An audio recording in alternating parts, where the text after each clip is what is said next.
दोस्तों जय हिंद।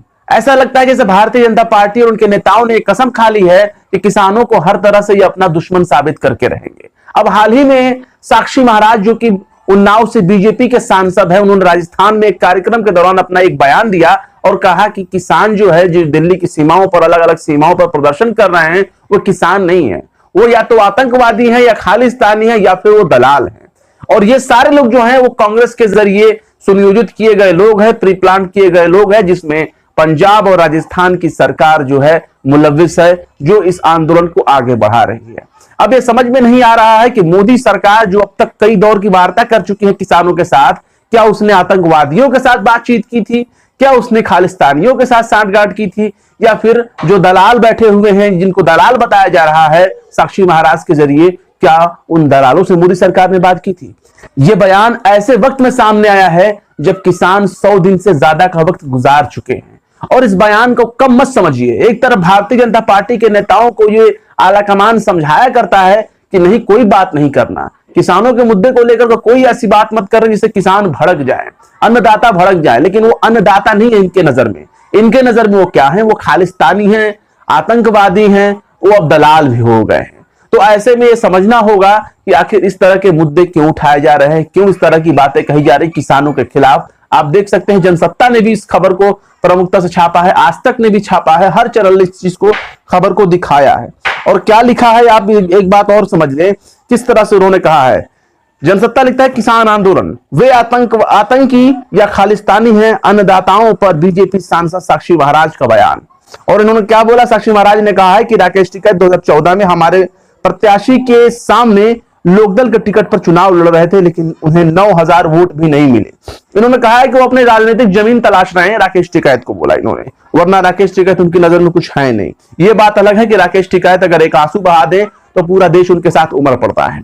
और क्या कहा इन्होंने? जब इनसे बात की गई, बेरोजगारी की बात की गई, शिक्षा की बात की गई, इनसे बात किया गया महंगाई के बारे में, डीजल और पेट्रोल के बढ़े हुए दामों के बारे में, तो इन्होंने कहा कि हमने पाकिस्तान को घुस के मारा, चीन को हमने खदेड़ दिया, हमने ये किया वो किया। मतलब कि नाम नहीं ले रहे हैं उस चीज का जिसके बारे में सवाल पूछा जा रहा है कि भाई बताओ ना, महंगाई कहां गई, गैस के दाम बढ़ गए, डीजल पेट्रोल के दाम कहां से कहां पहुंच गए, उसके बारे में कुछ बताओ ना, उसके बारे में क्यों नहीं बोलते। तो ये सीधे बात करते हैं पाकिस्तान की, सीधे बात करते हैं चाइना की, बांग्लादेश की। तो ये घुमाने की इनकी आदत हो चुकी है, एक परंपरा हो चुकी है। अभी कुछ दिनों पहले ही हरियाणा से एक वीडियो वायरल हुआ था जिसमें वहां के जेजेपी जनता जननायक पार्टी के जो विधायक हैं, जो बीजेपी गठबंधन में वहां शामिल है सरकार में, उन्होंने साफ तौर पर इस बात को कहा कि हमारी हिम्मत नहीं होती कि हम अपने इलाकों में निकल जाएं।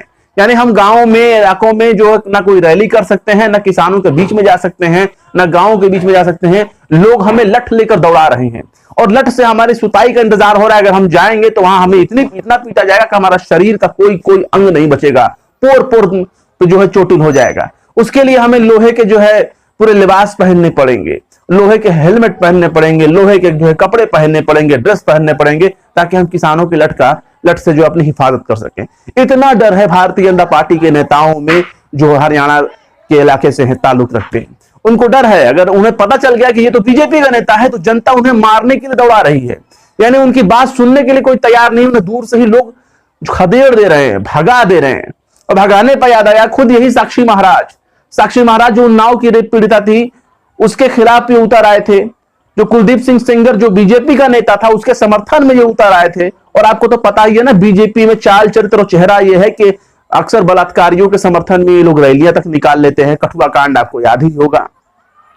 तो उन्नाव में इन्हें गांव वालों ने दौड़ा लिया था, गांव वालों ने इनको खदेड़ दिया था और उन्हें भागना पड़ा वहां से जान बचा करके, वरना गांव वाले इनका क्या हाल करते वो तो आप समझ ही सकते हैं। इन्होंने बहुत ज्यादा ये धर्म के ठेकेदार भी बन जाते हैं।